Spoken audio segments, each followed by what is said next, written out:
መንፈስ ቅዱስ ቅዱስ ሆይ ሁሉ ጊዜ የሚወዘልፈት ዓለም አለ።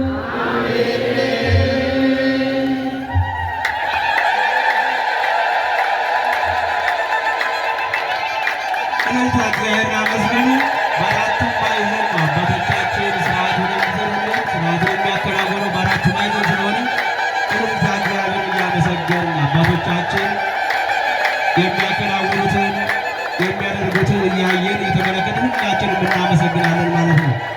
በሉ እግዚአብሔር አመስግኑ። እግዚአብሔር ቤተሰቦች ታላቅ በዓል ነው። እዚያ ያደረሰን ስሙ እግዚአብሔር የተመሰገነ ይሁን።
ለአብ ምስጋና ይገባል፣ ለወልድ ምስጋና ይገባል፣ ለመንፈስ ቅዱስ ምስጋና ይገባል ብለው አባቶቻችን አብ ወልድ መንፈስ ቅዱስን በአንድነት ያመሰገን ነውና እግዚአብሔር አምላክ ስሙ የተመሰገነ ይሁን።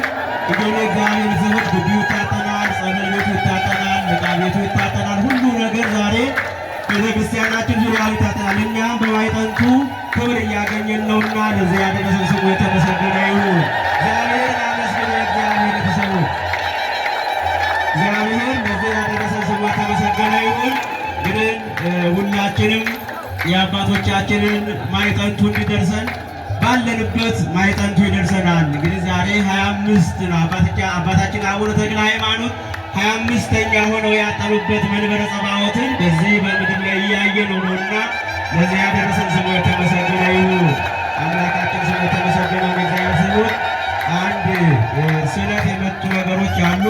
እነሱንም እናገራለን። የእግዚአብሔርን ቃል እየተነጋገርን እንቆያለን ማለት ነው። የቃል ኪዳኑ ታቦት እስከሚወጣ ድረስ የእግዚአብሔርን ቃል እየተነጋገርን አባቶቻችን እያመሰገናቸው በእውነት የነበረ የኪሩቤል የሱራፌል ምሳሌዎች የሆኑ አባቶቻችን ደስ ይበላችሁ። ይህ ነው በቃ የተመለከ ሃይማኖታችን እንከን የለሽ መሆኗን የምናየው ከመላእክት ጋር ነው። ምሳሌያቸው እነዚህ አባቶቻችን ምሳሌ ከቅዱሳን መላእክት ጋር ነው።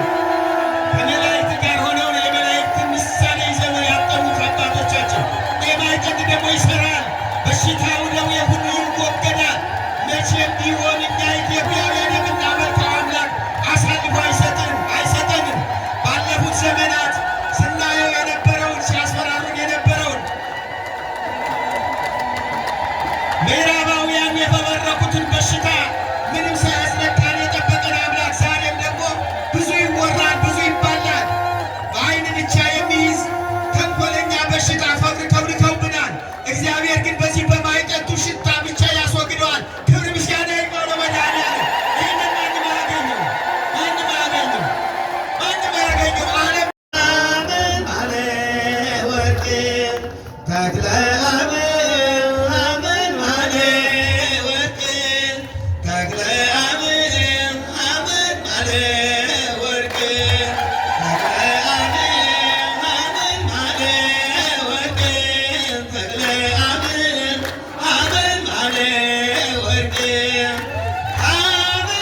Take it.